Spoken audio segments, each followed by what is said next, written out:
Innal hamdalillah nahmaduhu wa nasta'inuhu wa nastaghfiruh wa na'udzu billahi min shururi anfusina wa min sayyiati a'malina.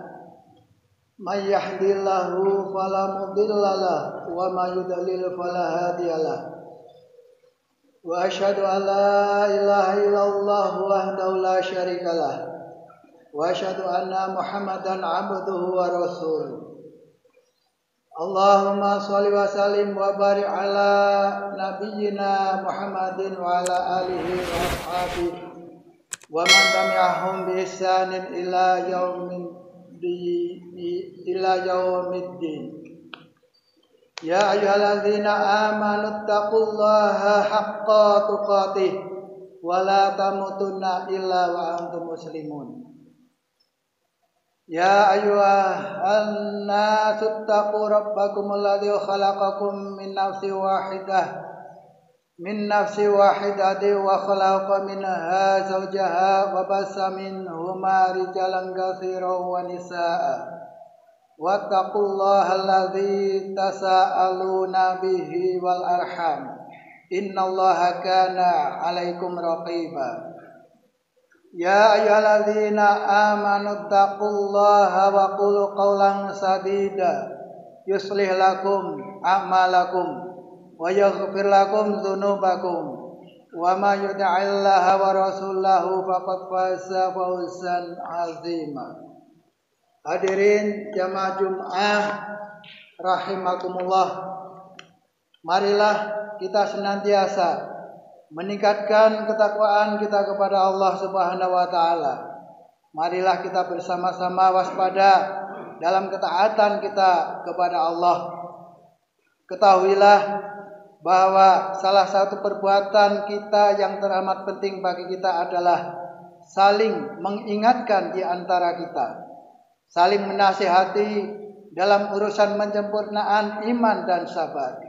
Lantaran beratnya tuntutan Allah buat nafsu kita, yaitu yang berupa pelaksanaan perintah-perintah Allah dan menjauhi larangan-larangannya.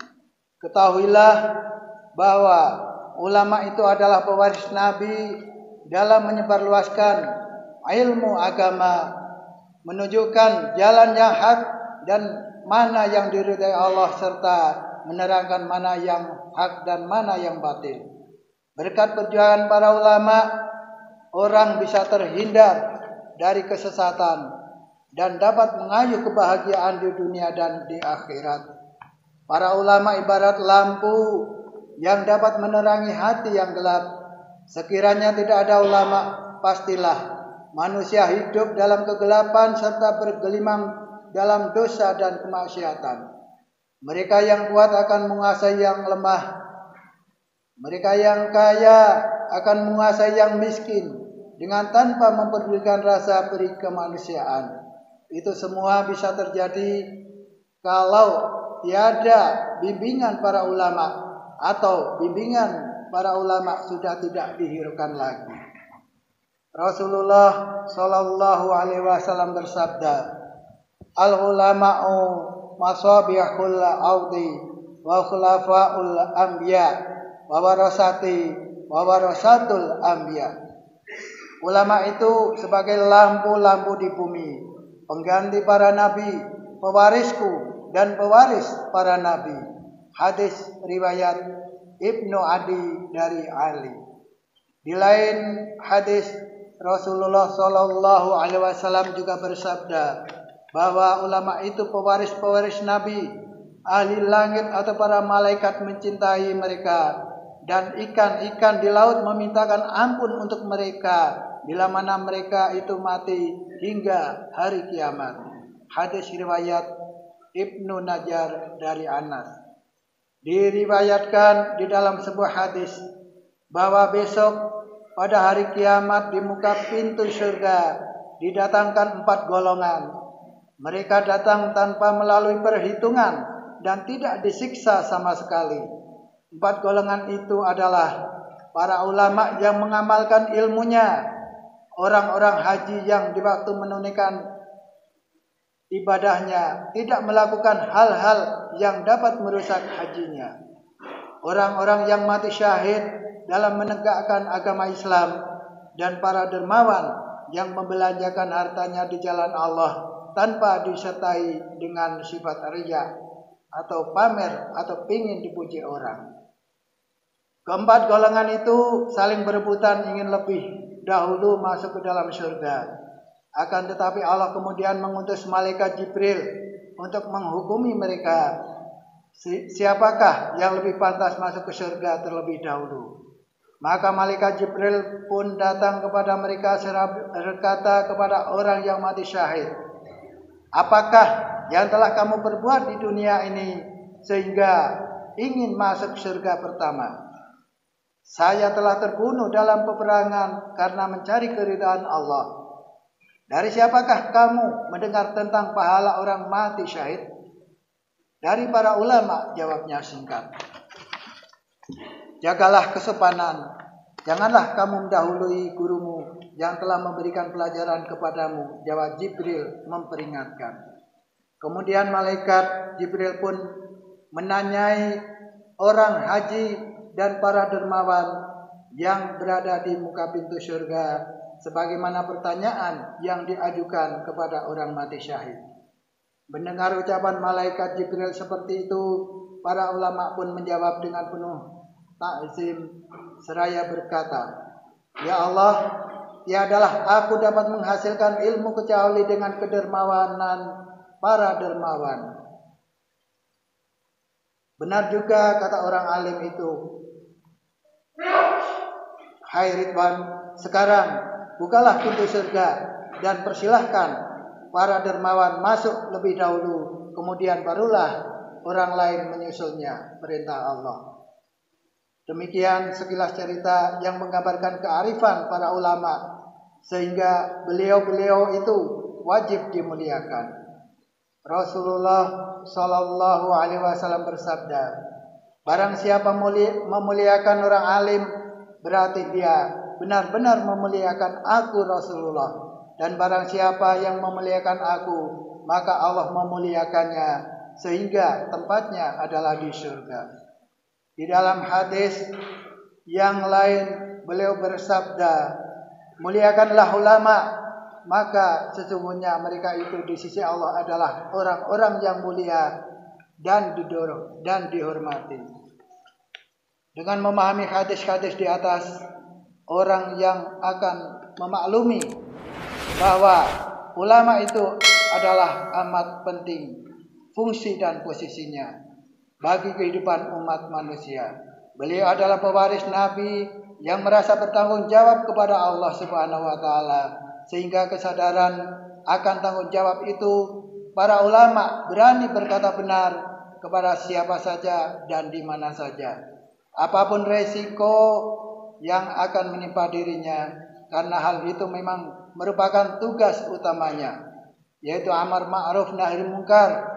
Sekiranya para ulama lupa akan tanggung jawabnya karena tergoda oleh kemewahan duniawi, kemudian masyarakat dan agama rusak, maka beliau-beliau itulah orang yang pertama bertanggung jawab pada Allah di hari kelak.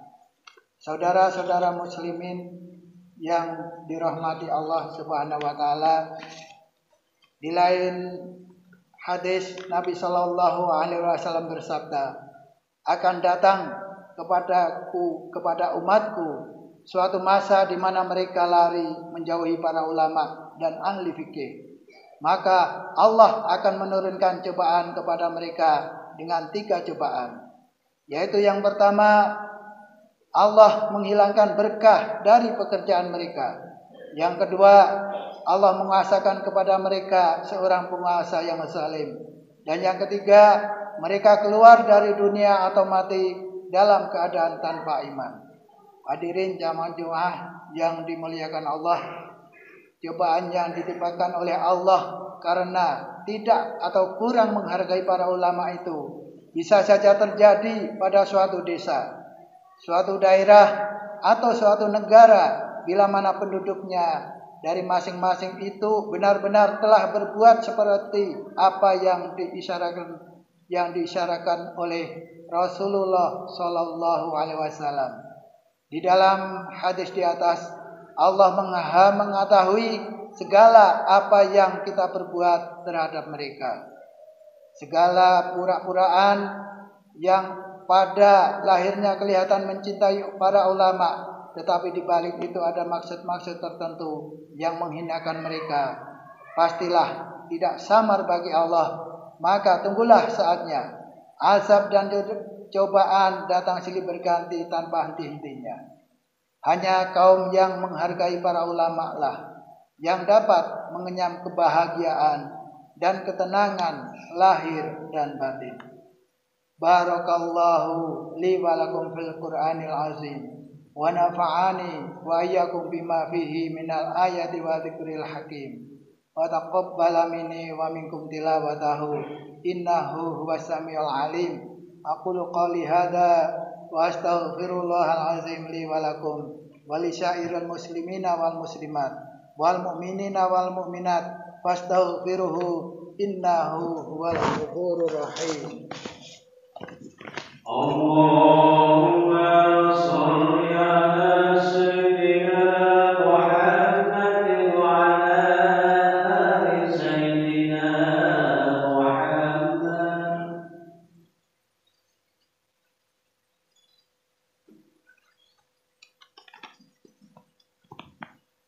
Alhamdulillah ya hamdih. Asyhadu an la ilaha illallah wa la syarika lahu syahadata 'abdih. Wa asyhadu anna sayyidana Muhammadan abduhu wa rasuluhul wafiyyu bi 'ahdihi. Allahumma shalli wa sallim ala sayyidina Muhammad wa ala alihi wa ashabihi. Amma ba'd. Fa ya ayyuhan nas rahimakumullah. Ittaqullaha haqqa tuqatih wa la tamutunna illa wa antum muslimun. Wa qala Allah ta'ala innallaha wa malaikatahu yusholluna 'alan nabi ya ayyuhalladzina amanu shallu 'alaihi wa sallimu taslima. Allahumma shalli wa sallim ala sayyidina Muhammadin sayyidil mursalin wa ala alihi wa sahbihi wat tabi'in wa tabi'it tabi'ina wa tabi'ihim lahum bi ihsanin ila yaumiddin. Warhamna ma'ahum bi rahmatika ya arhamar rahimin. Allahumma ighfir lil mu'minina wal mu'minat wal muslimina wal muslimat al ahya'i minhum wal amwat